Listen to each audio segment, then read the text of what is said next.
Hola a todos, bienvenidos a un nuevo video, espero que estén bien. Comenzamos de inmediato con la revisión de la tarea. En el primer ejercicio que había dejado, tenemos a un RBT que le presenta 5 juguetes a su aprendiz, a su alumno. Este selecciona uno y el objeto elegido es retirado, es quitado, ¿verdad? Removido. Ok, paro ahí. Ya de por sí, cuando yo veo en la situación que un RBT presenta 5 juguetes, 5 objetos, ¿qué puedo yo inmediatamente descartar? Pues yo puedo descartar lo que es paired y single stimulus, ¿verdad? Porque con paired stimulus yo presento 2 y con single stimulus yo presento un solo objeto. ¿Ok? Entonces yo puedo descartar eso si yo veo que el RBT presenta 5. Si presenta de 3 elementos o 3 juguetes o 3 objetos en adelante. ¿Ok? Sigo. Dice que los objetos restantes se vuelven a presentar en un nuevo orden. ¿Ok? En un nuevo orden. Este proceso continúa hasta que los objetos han sido elegidos. Been chosen. Ok, han sido elegidos. Ahora, yo sé que mi respuesta es uno de estos dos preference assessment. ¿Cómo lo determino? Con esto que me aparece acá. ¿Ok?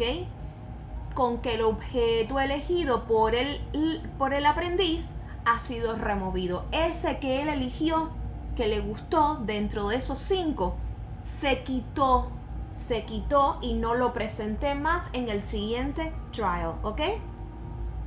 Ahora, si el RBT está haciendo un preference assessment con varios objetos al mismo tiempo, sin volver a presentar los que ya se eligieron, ¿de qué estamos hablando? Estamos hablando de un multiple stimulus without replacement. Vamos a verlo rápido, ¿ok? Para que no les quede duda. Recuerden que con este preference assessment yo busco una jerarquía, ¿ok? Busco una jerarquía de preferencias.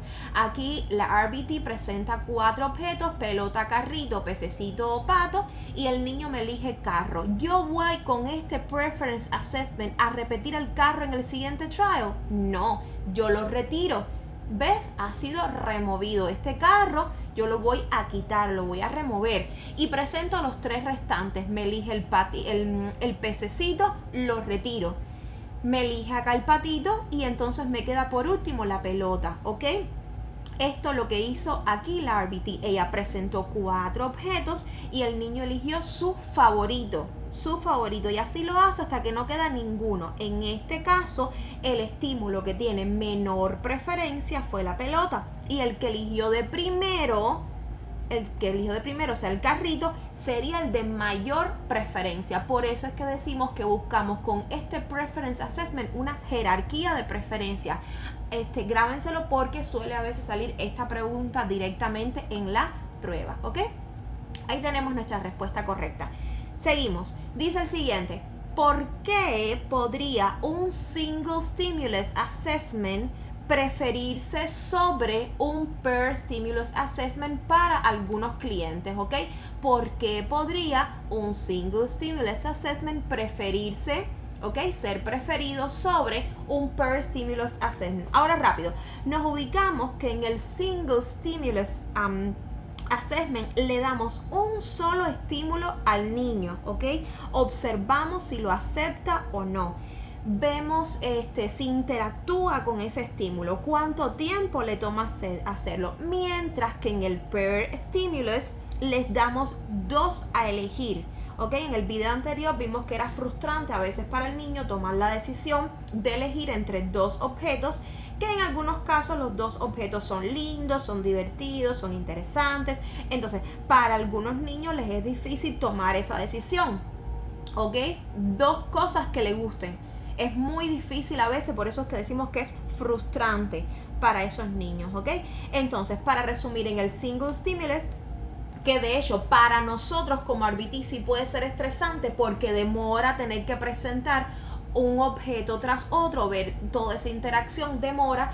En cambio, para el niño el que es estresante es el Peer Stimulus Assessment. Puede que para el RBT este sea más estresante porque demora más, ¿ok? Pero bueno, aquí la pregunta es ¿por qué es preferido ¿por qué es preferido este por encima de este? Eso es lo que nos pide la pregunta. Leemos rápido las opciones. Dice, proporciona un ranking de preferencias más preciso. No, esto es lo que hace un Peer Stimulus, ¿ok? Que se comparan directamente cuál es el que más te gusta eligiendo entre dos cosas, ¿ok? Entonces el Single Stimulus Assessment es más preciso, precisa más un ranking de preferencias. No, esto lo hace un Peer Assessment, por eso la primera no es mi respuesta. Dice la segunda, es mejor para algunos alumnos que tienen dificultades para tomar decisiones. Esa es mi respuesta, ¿ok? Por eso es que a veces lo prefieren los niños. Tal vez la RBT no, pero los niños prefieren esto. Porque aquí no tienen que decidir nada. Aquí no tienen absolutamente que hacer nada. Simplemente reciben del RBT un objeto, un juguete, un estímulo, ¿ok? Y ellos solitos interactúan con ese objeto, si quieren o si no lo rechazan, ¿ok? Por eso es que este es mejor para niños que tienen dificultades para tomar alguna decisión. Estamos hablando de niños que pueden tener, recuerden, dificultades motoras y demás, eso lo vimos en el video anterior. Entonces, para un niño así, imagina tener que decidir entre una cosa y la otra. Por supuesto que prefieren mejor el Single Stimulus, ¿ok? Pero yo sigo leyendo, ¿ok? Dice la tercera opción, es más rápida y eficiente. ¿Es Single Stimulus Assessment más rápido y eficiente? No, no es más rápido. Hay que presentar cada objeto por separado. Y la última dice que es ideal para alumnos que necesitan, dice, manipular múltiples objetos al mismo tiempo. Múltiples objetos al mismo tiempo. ¿Eso le corresponde a Single Stimulus y Peer Stimulus? No, eso no le corresponde a ellos. Les corresponde en todo caso a Multiple Stimulus, a Without y With Replacement. Sigo para la siguiente. Ok, esta era una situación en la que tenías que completar, ¿cierto? Ya esto lo vimos en el primer ejercicio de la tarea. Yo, no obstante, lo completé así, que con Multiple Stimulus Without Replacement, lo que hacemos es remover de la lista, de la cadena, de la secuencia, lo que es el Select Stimulus, el estímulo elegido. Lo que hago es que lo remuevo de esta cadena y no lo presento de nuevo en el next trial, en el siguiente trial, ¿ok? Así fue como yo lo completé. Lo podías haber hecho como tú quisieras mientras respetaras el concepto en sí. Vamos a... en el video de hoy vamos a tener como objetivo repasar un poco lo visto desde el primer video hasta ahora. Vamos a mezclar todo. A través de ejercicios que vamos a hacer juntos, podrán ustedes comprobar cuánto recuerdan y qué tan preparados están para seguir avanzando. ¿Ok? Vamos con el primer ejercicio. ¿Qué tipo de assessment es el menos eficaz, el menos efectivo, the least effective, the least, ¿ok? Siempre ponen the most, casi no te lo ponen en mayúsculas, ¿ok? O the least. Ok, es el menos efectivo, el assessment que tiene menos resultado para identificar antecedentes, consecuencias y la función de la conducta. Este tipo de ejercicio, es un caramelo, si tú te sabes bien los conceptos, si tú conoces tus conceptos, ¿ok? Lo vas a poder responder en 1 segundo, 2 segundos cuando más, ¿ok? Y dejas entonces tiempo para los que necesitan, porque son más largos, necesitan más de tu concentración, de recordar y tal. Pero esto es un caramelo, ¿ok? Dice, este tipo de assessment es el menos efectivo. Tipo de assessment. Veo mis opciones a marcar. Function Analysis, Direct Assessment son tipos de assessment. Indirect Assessment. Ahora, Event Recording. ¿Qué hace Event Recording metido ahí? ¿Ok? ¿Es Event Recording un tipo de assessment? No. Esto es un método, recuerden, un método de Continuous Measurement que se usa para contar cuántas veces ocurre la conducta. Vamos, lo que es Frequency y Rate, ¿ok? no para describir por qué ocurre la conducta, no para identificar los antecedentes, consecuencias y tal. Event recording no tiene nada que ver con un tipo de assessment, ¿ok? Así que aunque event recording suene de alguna forma familiar, no encaja aquí porque no sirve para identificar ni antecedentes, consecuencias, ni función de la conducta, ¿ok? ¿Okay? Solamente para medir frecuencia, rate, de una conducta. ¿Cuántas veces ocurre una conducta? No para identificar su función. ¿Ok? Entonces, ¿cuál sería nuestra respuesta? ¿Cuál es el tipo menos eficaz para poder identificar estas cosas? Pues nuestro indirect assessment. ¿Qué es un indirect assessment? Es el tipo de evaluación en la que no se observa directamente la conducta. Entrevistas, cuestionarios, encuestas, informes de los padres, maestros, cuidadores, ¿ok? Con esto de acá, yo voy entonces a resolver esto que está acá. Por tanto, el menos efectivo es el indirect assessment, ¿ok? Pero no lo hagan por deducción. Ustedes conocen sus conceptos, ¿verdad? Vamos al siguiente.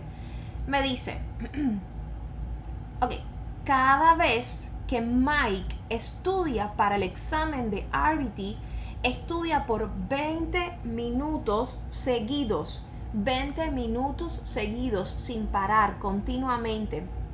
Entonces toma 5 minutos break de pausa antes de seguir estudiando por 20 minutos más. Dice que cuál es el IRT, Inter-Response Time, para la conducta de estudiar. ¿Ok? ¿Cuál es el Inter-Response Time?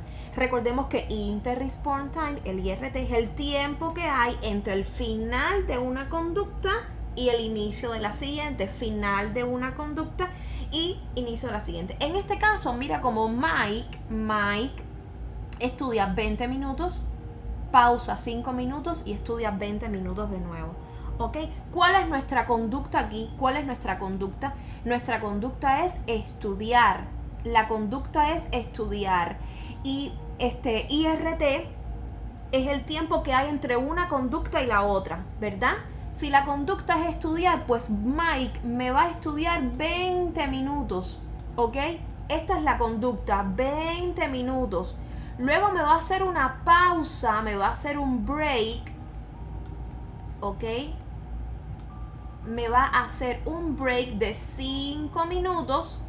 Todo esto va a ser mi break de 5 minutos para entonces volver a realizar mi conducta. ¿Ok? La conducta de estudiar.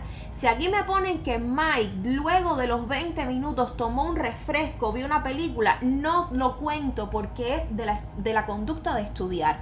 Ahora, si el IRT es el tiempo que está entre una conducta y la otra, en el final de una conducta y el inicio de la siguiente, pues ¿cuál es mi respuesta correcta? Mi respuesta correcta son 5 minutos. ¿Ok? Son 5 minutos. Esa va a ser mi respuesta correcta. Hasta aquí estamos claros. IRT es el medio, ¿ok? Pero hay que estar bien claro de qué conducta me están preguntando. Esto es un ejercicio demasiado sencillo. En la prueba del ejercicio, la pregunta puede ser mucho más complicada. Te pueden poner dos, tres conductas, no sé. Y a ti lo que te importa es el centro, el final de una con el inicio de la otra, ¿ok? Y además, fijarte bien en qué conducta te están preguntando. Seguimos para la siguiente pregunta. Dice, ¿cuál de las siguientes opciones de medición, cuál de las siguientes opciones de medición no, me encanta como siempre, no los ponen casi siempre como grande, en mayúsculas, no requiere que tú, to be there, que tú estés presente para observar que la conducta ocurre? ¿Ok? ¿Cuál de los siguientes? Opciones de medida, no estoy hablando de assessment, ¿ok? No estoy hablando de assessment, estoy hablando de medida.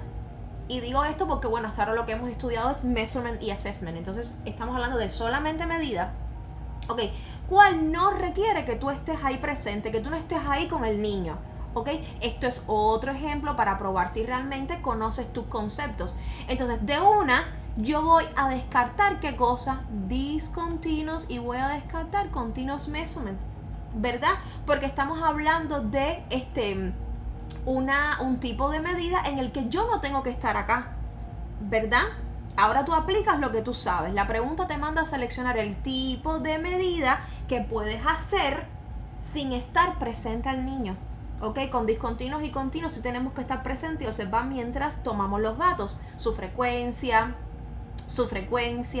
la duración, el rate, demás, el IRT. Ahora con discontinuos también tengo que estar presente para poder tomar los datos de mis intervalos. Pero hay que estar ahí. Ahora, ¿cuál entonces es mi respuesta correcta? Permanent product. ¿Ok? Y yo había tachado esto de indirect assessment porque recuerda que estamos hablando de medida, no estamos hablando de assessment, ¿ok? No me confundan permanent product y no me confundan indirect assessment, porque aunque ambas no tengamos que estar presentes, no se refieren a lo mismo. Permanent product es un tipo de medida basado en la evidencia física, ejercicios resueltos, los platos ya fregados, en lugar de observar directamente que esto ocurre. Permanent product, recuerden, es evidencia física. Tú vas a ir a ver la evidencia física de la conducta, ¿verdad? Si tú, por ejemplo, le dijiste a tu niño, ve y resuélveme estos ejercicios de matemática, luego los voy a corregir. Cuando el niño ya lo hizo, tú vas a tener una evidencia física, así como los platos ya fregados que mamá le dijo al niño que hacía falta que ayudara con los platos porque iba a estar, no sé, barriendo. Entonces luego tú vas a chequear esa evidencia física. En cambio, indirect assessment, que de hecho es un tipo de assessment, no estamos hablando de medida, no observa directamente el comportamiento, sino que recopila información a través de entrevistas, encuestas, cuestionarios. Aquí tú recibes de una tercera persona opinión de tu cliente. ¿Ok? No me confundan estas dos cosas, no tienen nada que ver una con la otra. No tienes que estar presente, pero no son lo mismo. ¿Ok? No se refieren a lo mismo. Pregunta número 4. Dice, durante un Per Stimulus Assessment, un niño constantemente elige el mismo juguete a través de múltiples parents. No sé si lo digo bien, parents. Que lo que significa es una combinación de pares, ¿ok? No es parejas porque no son iguales, sino combinaciones de pares, de 2 en 2 en 2 en 2. Ok, ¿cuál sería la conclusión más probable? Ok, ¿qué sabemos entonces de Per Stimulus Assessment? Es el Preference Assessment donde el RBT le presenta al niño 2 estímulos y le pide que elija uno. En esta situación, lo que sucede es que el niño elige siempre el mismo juguete en todas las combinaciones de pares que la RBT le presenta. Vamos a verlo ilustrado. Aquí tenemos los parents, 2, 2, 2, 2, es un Per Stimulus Assessment. ¿Y qué es lo que vemos? Que el RBT le presenta al dinosaurio el Spider-Man y el niño elige el Spider-Man, y así sucede siempre con todos los parents.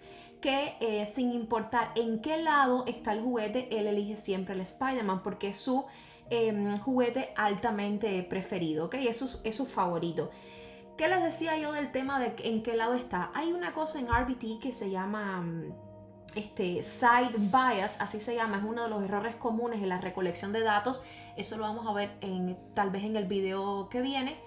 Side bias significa que el niño elige siempre el mismo artículo solamente por la posición del artículo. No importa qué artículo o qué estímulo o qué objeto está a la derecha o a la izquierda, él siempre va a elegir depende de la posición que esté, ¿ok? Por eso hay que tener cuidado. A veces un niño elige el mismo estímulo y puede ser debido a side bias, ¿ok? Entonces, de nuevo, side bias se debe a que el niño tiende a elegir el objeto que está en un lado específico, o sea, a la derecha o a la izquierda. En este ejemplo podemos descartar que se trate de un side bias, que el niño siempre ha elegido el Spider-Man. ¿Por qué? Porque primero el Spider-Man aparece a la derecha, luego a la derecha, y luego para descartar, la RBT lo pone a la izquierda. Esto es un ejemplo imaginario, ¿ok? La RBT lo pone a la izquierda. No obstante, fíjate que él no eligió lo que estaba a la derecha. No es un side bias. Él elige a la izquierda su Spider-Man porque es su juguete altamente preferido. Tan simple como eso. Ok, vamos a la pregunta que nos desviamos. Ok, Dice que la pregunta era de cuál es la conclusión de que el niño elija siempre el mismo juguete, ¿verdad? Nuestra primera opción, el juguete, el que él siempre eligió, digamos, un ejemplo, el Spider-Man, es el menos preferido y no debe usarse como reforzador. Ok, ¿cómo va a ser el menos preferido si él siempre lo elige? Entonces esto es incorrecto. Ok, segunda opción, el niño es incapaz de hacer elecciones de manera confiable, ¿ok? De hacer elecciones confiables. Ok, entonces, esto también es incorrecto. Elegir de forma consistente el mismo juguete muestra que sí está tomando decisiones confiables, ¿ok? El patrón del niño es súper claro. Él tiene una preferencia fuerte, una preferencia constante. Elige siempre el mismo juguete. Por tanto, esta va a ser incorrecta, ¿ok? Tercera opción. El juguete es altamente preferido y puede funcionar como un reforzador. Esta es nuestra respuesta correcta, ¿verdad? El juguete, mira qué sencillo, el juguete, ¿qué es lo que significa que siempre lo elija? Que es altamente preferido por el niño y lo podemos usar como un reforzador, ¿ok? Podemos intercambiarlos por las conductas deseables que nosotros querramos. No obstante, seguimos leyendo y dice la última. El juguete debe ser eliminado, removido de futuras evaluaciones para evadir bias, ¿ok? Remover el objeto altamente preferido para futuros assessments, eso es tonto, eso, porque yo quitaría algo que yo sé que al niño le gusta, que me puede funcionar. ¿Ok? Pero ojo, yo quiero detenerme aquí de nuevo en esta palabrita bias, ¿ok? Vamos a aclarar ahora la diferencia de evadir bias, que es una frase normal, y de lo que es cite bias, ¿ok? Ahora, ya les dije que cite bias es cuando un niño siempre tiende a elegir el mismo lado sin importar qué estímulo esté ahí, ¿ok? Side bias es cuando el niño siempre elige el estímulo del mismo lado. Eso indica que está respondiendo por ubicación y no por una preferencia real. O sea, el objeto que está eligiendo está siempre, por ejemplo, a la derecha. Y por eso es que él le elige, ¿ok? Y no porque realmente le gusta, sino por la posición que tiene ese objeto. ¿Ok? Ahora, lo que sería to avoid bias no es lo mismo, ¿ok? Esto simplemente es una frase general de evitar cualquier cosa que pueda hacer que nuestros resultados no sean confiables, ¿ok? Vamos a anotar esto, ¿ok? Esto es una frase general, ¿ok? Y esto sí es un error. Esto sí es un error común en la recolección de datos. Lo vamos a ver, les dije, tal vez en el próximo video les ponga todos los errores que pueden pasar. ¿Ok? ¿Por qué sería un error esto? ¿Por qué simplemente sería un error esto, la recolección de datos? Porque a veces yo puedo determinar en mis apuntes, puedo decir, oh, el Spider-Man fue el objeto preferido, déjame utilizarlo para futuros intercambios con buenas conductas. Y realmente quizás el Spider-Man no era el objeto, el estímulo altamente preferido. Simplemente no me di cuenta que tomando los datos y haciendo este preference hacerme, yo siempre coloqué el Spider-Man a la derecha y fue el que el niño eligió. Y no me di cuenta de cambiar el Spider-Man para la izquierda de vez en cuando para realmente comprobar si entonces el Spider-Man era su artículo preferido, su muñeco preferido, ¿ok? Estamos dando un repaso de lo ya conocido y dejando caer entre alguna y otra cosita nueva. Pero bueno, seguimos. Dice... Ejercicio número 5. ¿Cuál de los siguientes preference assessments sería la más, me encanta siempre cuando ponen mayúscula, más apropiada, adecuada, ¿ok? Para un cliente que demuestra un side bias? Ok, que demuestra un size bias. ¿Qué acabamos de decir? ¿Qué cosa es un size bias? Cuando el niño elige por la posición del objeto. Ahora, sabiendo esto, mira estos preference assessment, ¿ok? Mira estos preference assessment. Tú sabes tu concepto, tú sabes cuál es cuál, ¿ok? Piensa ahora cuál elegirías para un niño que tiende a elegir todo que está en su lado, digamos, en su lado izquierdo. Un niño que solamente cuando le presentas estímulos, le presentas juguetes, artículos, él solamente elige lo que está en su lado izquierdo. Si este niño tiene este problema, esta conducta, si hace esto, ¿cuál entonces tú elegirías para poder determinar, porque ese es nuestro objetivo, ¿verdad? Para poder determinar nuestro reforzador.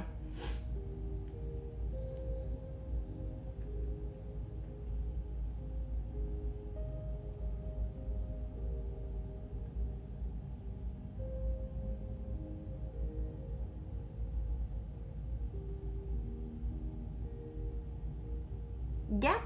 Más o menos descartaste, más o menos tiendes a saber o lo tienes bien claro.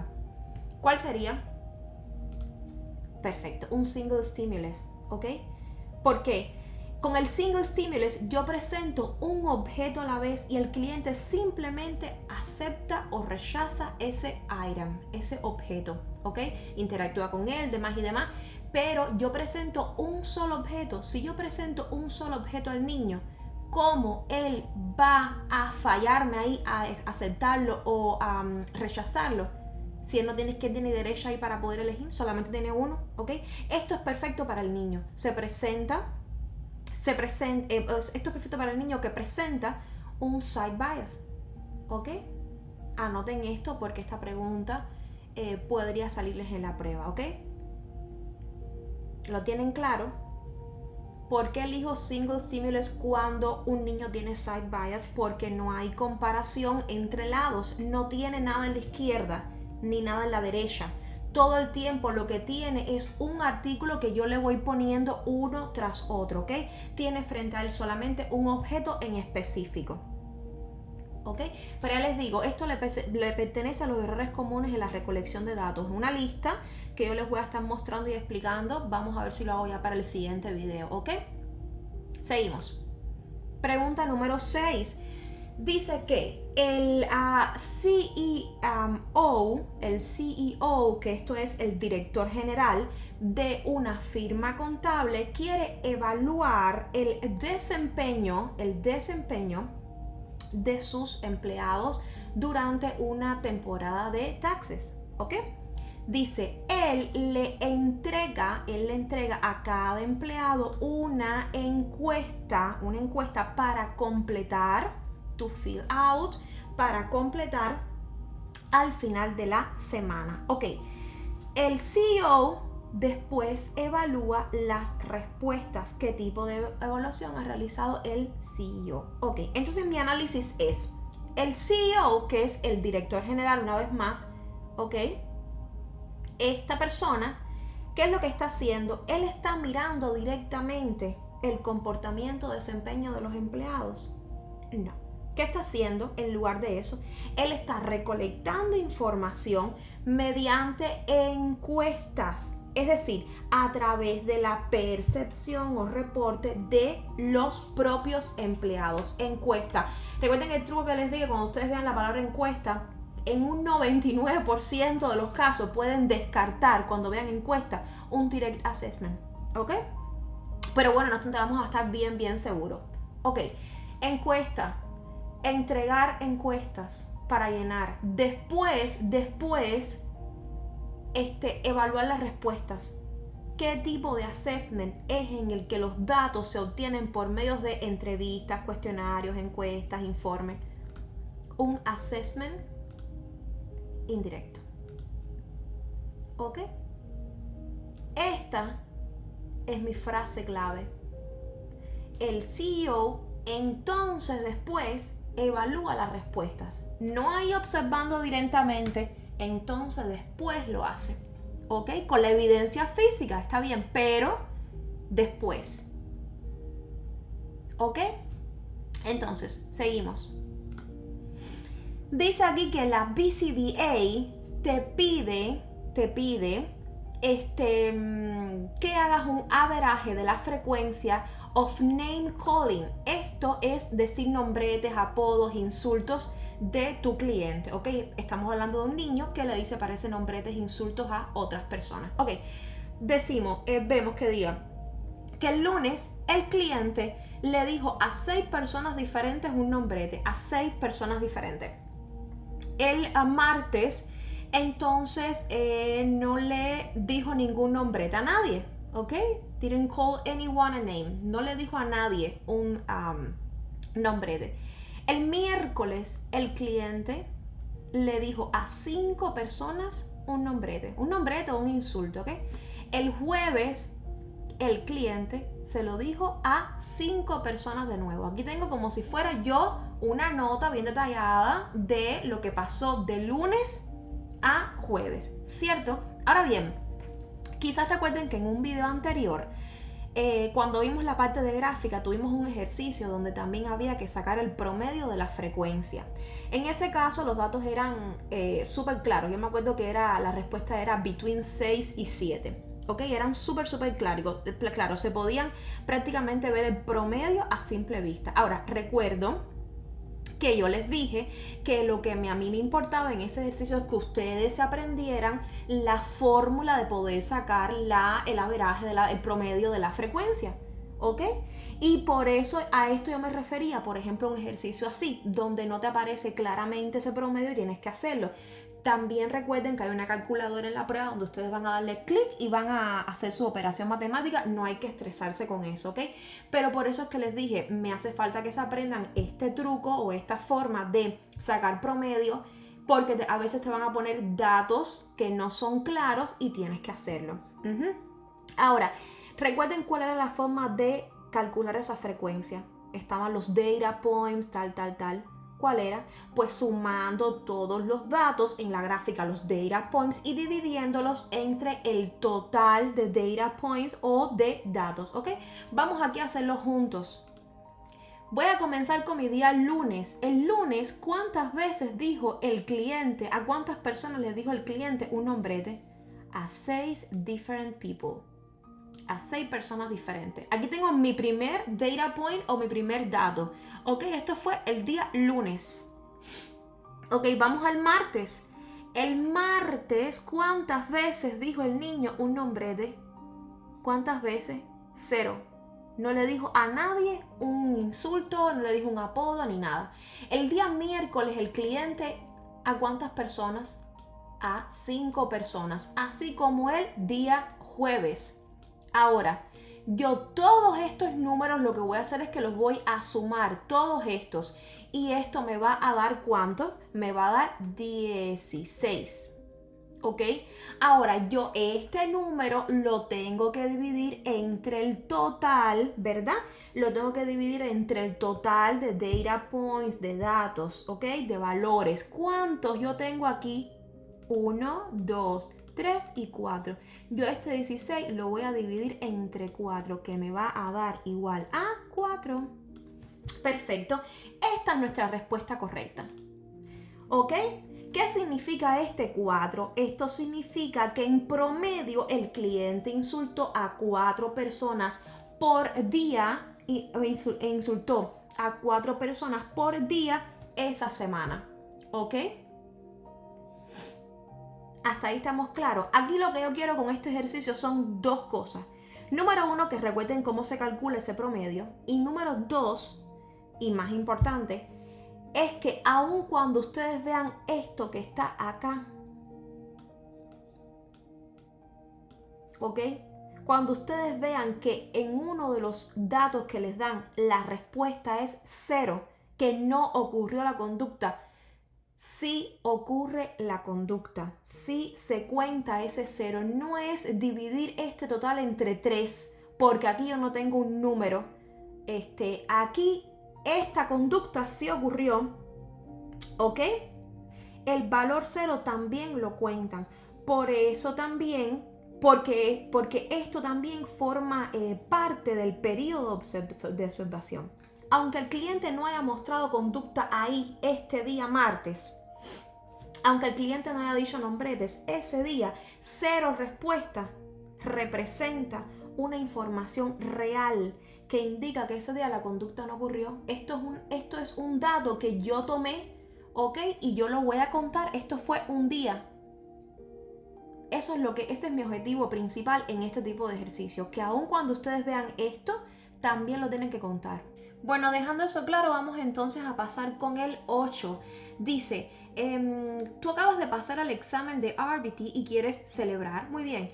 Tú le mandas mensajes a tus amigos para encontrarte en el Palmas Mexican, en un restaurante mexicano a las 7 de la noche. Ahora, de 7 de la noche a las 9 de la noche te tomas 4 margaritas de mango y 2 tequila shots.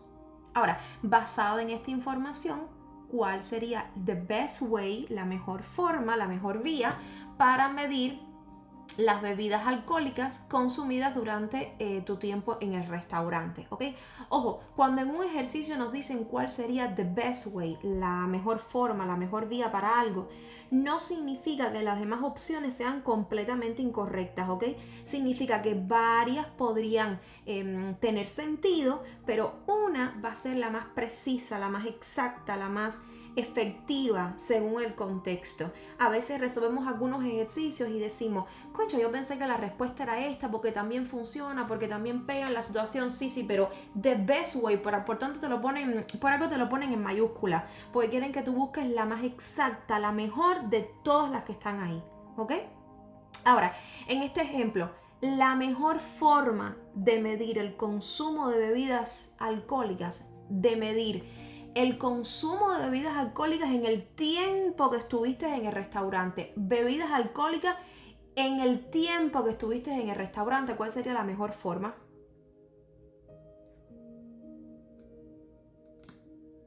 Rate. Eso es correcto. ¿Cuál sería el rate en esta situación? Pues las 4 mango margaritas y los 2 tequila shots, digamos 6 bebidas alcohólicas en el tiempo, en 2 horas. ¿Ok? Ese es mi rate. Duration. ¿Me piden el tiempo que yo estuve en el restaurante? Negativo. ¿Me piden el inter-response time entre las conductas? Negativo. Event recording. Ok, esto es lo que me refería. Event recording, el registro de eventos, podría tener sentido porque estás contando cuántas veces ocurre un comportamiento que es beber, ¿cierto? Pero rate es la mejor opción, es the best way, porque considera el tiempo, que son las 2 horas, ¿verdad? Y la cantidad de bebidas, o sea que te da una medida más exacta del comportamiento. Por eso es que en el examen se usa the best way para que tú elijas la mejor, la más completa, la opción más completa y la más apropiada dentro del contexto. Eso es lo que quieren a veces probar. Vamos rápidos para la 9. Ok. Dice, un texto bastante largo.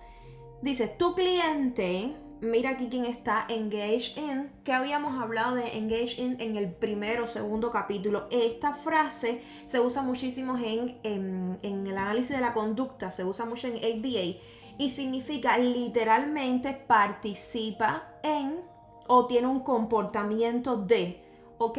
Engage in dice, tu cliente tiene un comportamiento de escupir en el piso, ¿ok? Este es el comportamiento que vamos a estar analizando, escupir en el piso. Ahora, dice, ok, esto ocurre con frecuencia cuando se le pide que limpie su habitación o que barra el piso. Ok, escupir también ocurre cuando el cliente está solo. Cuando el cliente está solo. Ojo con esta palabra, hemos hablado de eso ya.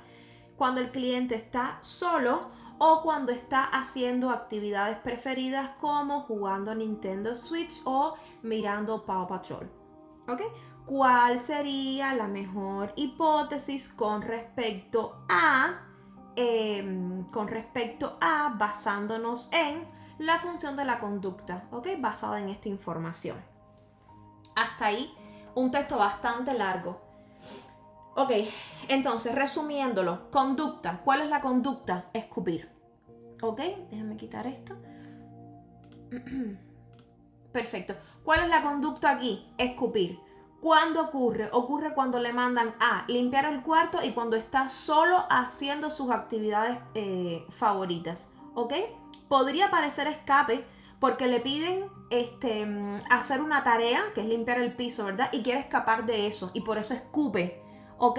Pero ya les había dicho que cuando en una situación nos aparece la palabra alone, cuando nos aparece la palabra solo, que el niño tiene un comportamiento solo, sin depender del entorno o de otras personas, la función siempre va a ser ¿cuál? Sensory, automatic, ¿ok?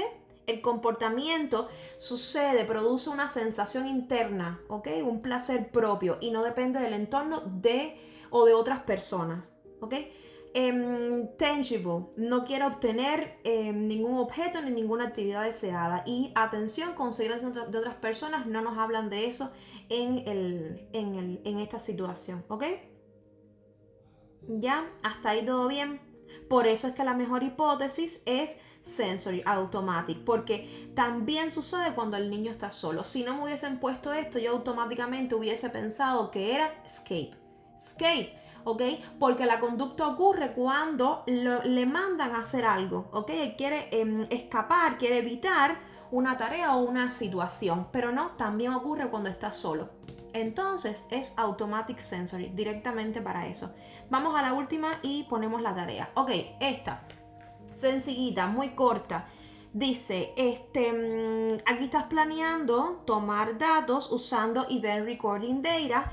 Dice, ¿cuál de las siguientes herramientas no sería apropiada para usar? Sabemos que Event Recording Data se usa para contar cuántas veces ocurre una conducta. Por lo tanto, necesitamos siempre herramientas que nos ayuden a registrar cada vez que la conducta ocurre. 1, 2, 3, 7, 8, ¿ok? Herramientas para registrar eso. Dice tally marks. Ok, ¿qué son los tally marks? Son estas marquitas que hacemos con palitos para contar las ocurrencias. Sí me sirve, sí puedo con esto contar, sí puedo con esto tomar datos, ¿cierto? Con esto sí puedo tomar datos utilizando Event Recording. Ok, clicker counter. ¿Qué cosa es el clicker counter? Es el aparatico que hace clic 1, 2, 3 cada vez que lo presionamos. ¿Puedo tomar entonces datos con esto? ¿Puedo tomar frecuencia? ¿La cantidad de veces? Sí puedo. Stopwatch. ¿Para qué me sirve un stopwatch? Stopwatch me sirve para anotar qué cosa. La medida, la duración de la conducta, no su frecuencia. Por tanto, entonces esa va a ser mi respuesta correcta, ¿ok? Esta es la que no me va a servir para poder tomar cantidad, para poder tomar frecuencia. No me va a servir. Stopwatch me va a servir para lo que es duration, para lo que es cantidad de tiempo, ¿ok? Para lo que es, duración de tiempo, duración de una conducta, no su frecuencia, ¿ok? Esto me ayuda el stopwatch para 30 minutos, 1 hora, 15 segundos, 3 segundos, pero no me sirve para cantidad de veces. Y por último tenemos la hoja de frecuencia, que es la hoja donde anotamos los conteos, la frecuencia y demás. Por tanto, esta va a ser nuestra respuesta correcta. Ojo, lean bien, no es apropiado para el event recording, ¿ok? El stopwatch, esto es para duration. Tarea. Aquí les pongo, van a tener varios ejercicios. Yo aquí me despido, espero que el video les haya servido. Tal vez está un poquitico largo, pero siempre intento hacer 10 ejercicios y bueno, ponerle el resto de tarea. En el video siguiente pienso que vamos a seguir dando lo que es contenido, lo que son conceptos, y luego vamos a hacer más videitos así de ejercicios variados, ejercicios mixtos. Que estén bien, nos vemos en el próximo video. Gracias.